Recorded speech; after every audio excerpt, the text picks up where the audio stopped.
Hello everyone and welcome back to Very Cold Lasagna, your filthy casual place for all the filthy casual takes on the world of sports. I am DylanLasagna and welcome back to another week and another edition of our preview and picks for another week of NFL football, the 2022 season. And the 7th week is here and, well, let's just say it's another disappointing week of games, another slate where, it's not really going to be that great. But, hey, that's what bye weeks are for, right? To get that taste out of our mouth. But, hey, there are no bye weeks here on Very Cold Lasagna. Hopefully, at least.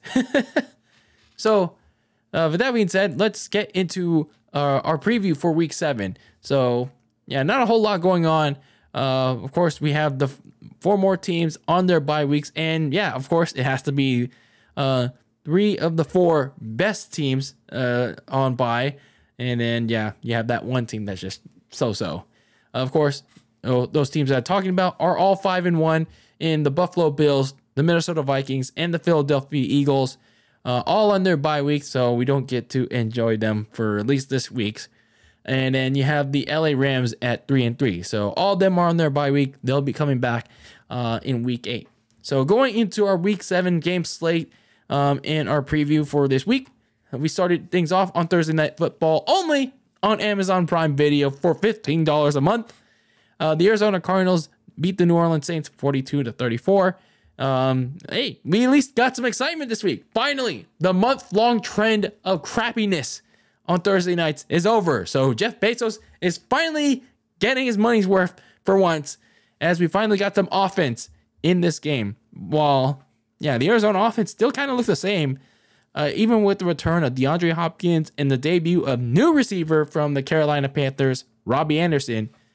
2 straight pick sixes by the defense broke it open in the first half, but a late comeback by the Saints nearly slipped it away for the Arizona Cardinals, but they held on just enough to beat the Saints 42-34.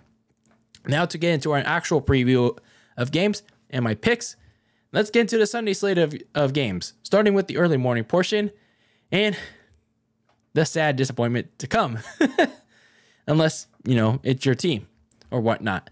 Starting with the early morning portion anyway, we have the Cleveland Browns at 2-4 taking on the Baltimore Ravens at 3-3. This AFC North, actually a bunch of these division rivalries lately have not been living up to expectation. Because, for the Cleveland Browns, they're just trying to stay at bay until Deshaun Watson makes his return at Week 11. But by that point, will they be competing for a playoff spot for that matter? Because after this latest loss to the New England Patriots, it looks like those chances are really fading fast. And it's only Week 7. Meanwhile, for the Baltimore Ravens, they blew another 10-point fourth quarter lead, this time to the New York Giants. And I wouldn't be surprised, to be honest with you, if they blew one to the skid marks of all teams. So while I'm going with the Baltimore Ravens in this game, just don't count on me going all in, pushing the chips on the table on Lamar Jackson, the Ravens. What you can't count on is the Tampa Bay Bucks going all in, even though they're 3-3 and their offense kind of looks shitty right now after that loss. Going all in and putting the hammer down on the 1-5 Carolina Panthers. Because at this point, the Panthers are just looking ahead to the offseason, looking ahead to the NFL draft, trying to get that number 1 overall pick. Because, look what they did. Look at what they just did in a big deal. They traded away their best player, Christian McCaffrey, to my San Francisco 49ers. Yes, what we needed on an injury mania team. And another injury mania player. But hey, he's good when he's healthy, but god damn it. Of course, we had to make this trade, but it's cool that we have Christian McCaffrey, but fuck. There's another side to the coin. But my full thoughts on that at another point. But for the Panthers, they're looking for that number 1 overall pick. So give me Tampa Bay in this game. The Atlanta Falcons at 3-3 take on the Cincinnati Bengals, also at 3-3. Both of these teams coming off good wins in week number 6. Arthur Smith is really making the most out of his roster right now, even though it's kind of crappy at the moment. Such was the case in that win against the 49ers. Meanwhile, for Joe Burrow and Jamar Chase, that connection is kind of starting to pick up again. It was kind of a rough week in that game against Baltimore, but when they came back to Louisiana, where they won that national championship in the Superdome, then it reminded the world who they really were in that win in New Orleans. So give me Cincinnati in this one, but hey, don't expect Arthur Smith and his Falcons to just lay down and take it. The Detroit Lions come back from their bye week at 1-4 to take on the 4-2 Dallas Cowboys.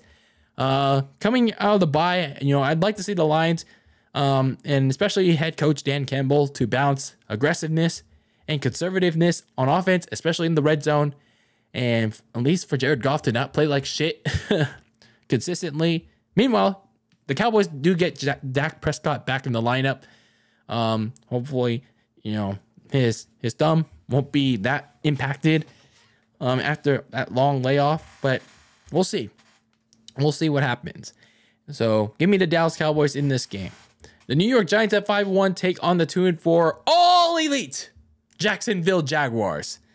So let's see how the Giants do after a couple of upset victories against the Packers and the Ravens, how they fare against similarly inferior competition in the all elite Tony Khanman's Jacksonville Jaguars.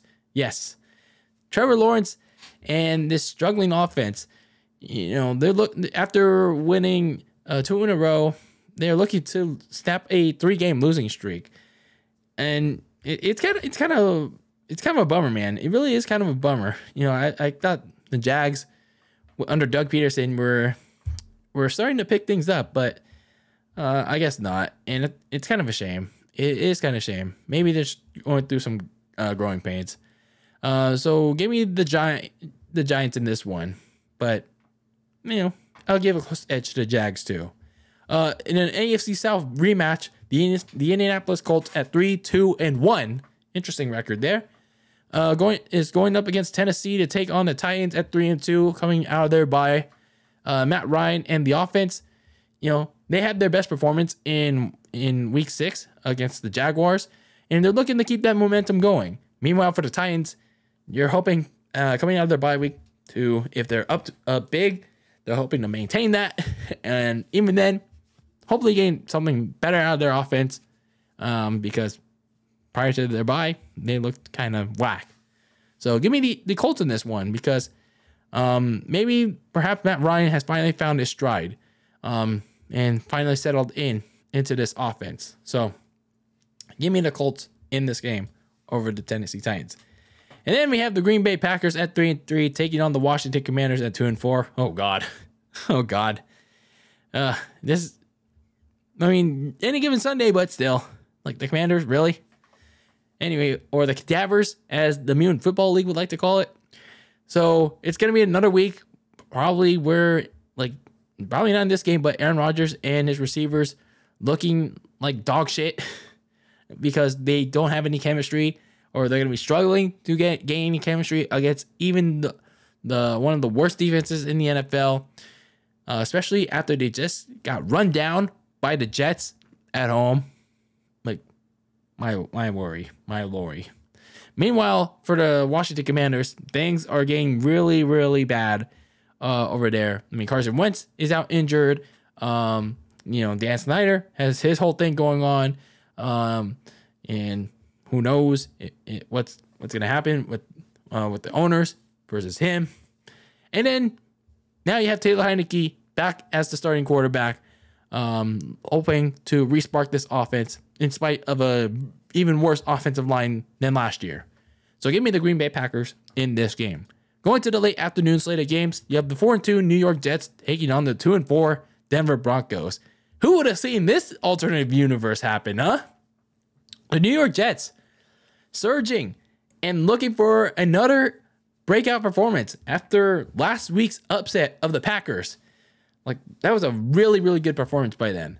Meanwhile, in a not so good performance, actually 2 back-to-back bad performances in prime time, mind you. Russell Wilson, it is pretty dog dookie water, pretty much. Actually, that goes for like the whole offense and Nathaniel Hackett.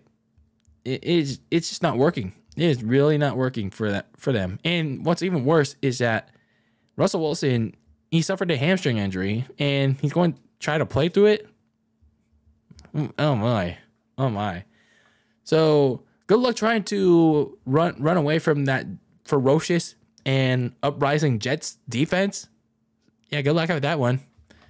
The Houston Texans, 1-3-1, take on the 1-4 Las Vegas Raiders. Both teams returning from their bye week.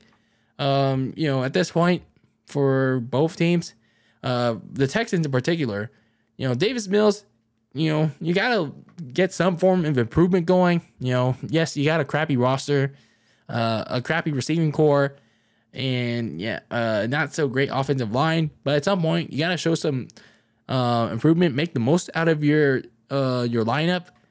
Otherwise, a benching could be coming towards your future. Meanwhile, for the Raiders, you got a decent schedule coming up. You got the Texans here, then you have the Saints, who just lost, and their offense is not looking too hot right now. And you are facing your former head coach, Dennis Allen, and in that Superdome. So, it is an opportunity to catch fire against some pretty bad teams right now. And if you don't, man, you probably picked the wrong head coach in Josh McDaniels. So give me the Raiders in this one, but don't be surprised if they've somehow managed to choke it. The Seattle Seahawks at 3-3 take on the LA Chargers at 4-2. This Seahawks offense continues to surprise me. Really, they do.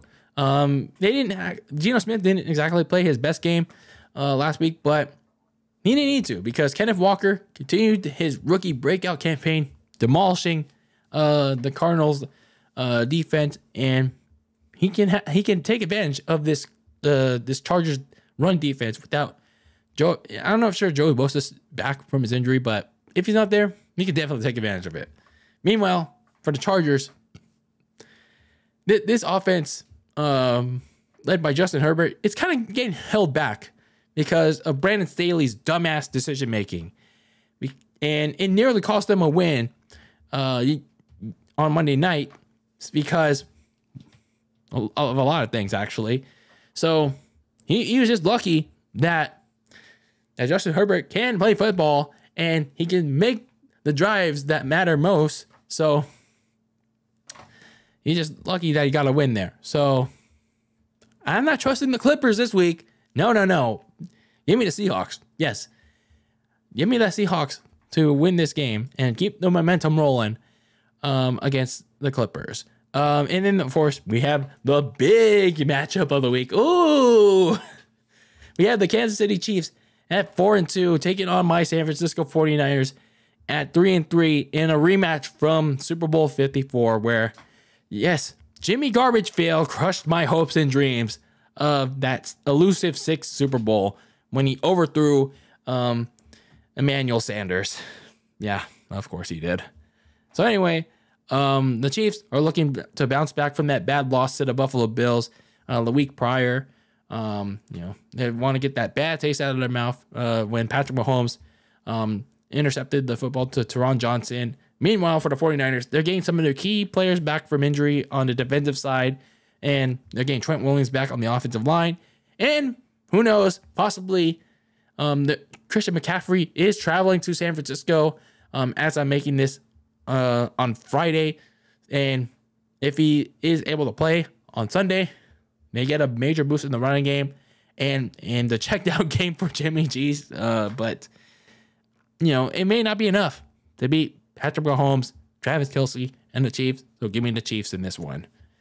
And then Sunday Night Football, you have the Pittsburgh Steelers at 2-4 taking on the Miami Dolphins at 3-3, and where they're going to honor the last undefeated team from start to finish, and that was the 1972 Miami Dolphins. The Steelers defense really stepped up in a big way in that win against Tampa Bay in Week 6, but questions continue to loom on whether Kenny Pickett or Mitch Trubisky is going to start, because Kenny Pickett suffered a concussion in that game, so whether he could clear concussion protocol remains to be seen. Meanwhile, for the Miami Dolphins, speaking of the concussion protocol, Tua has cleared it. He's practicing again after those 2 scary concussions between the Bills game in week 3 and then the Cincinnati game on that very short turnaround in just less than a week. Yeah, not very good. So he's back in the lineup. He's going to be playing a game. Hopefully he's doing okay.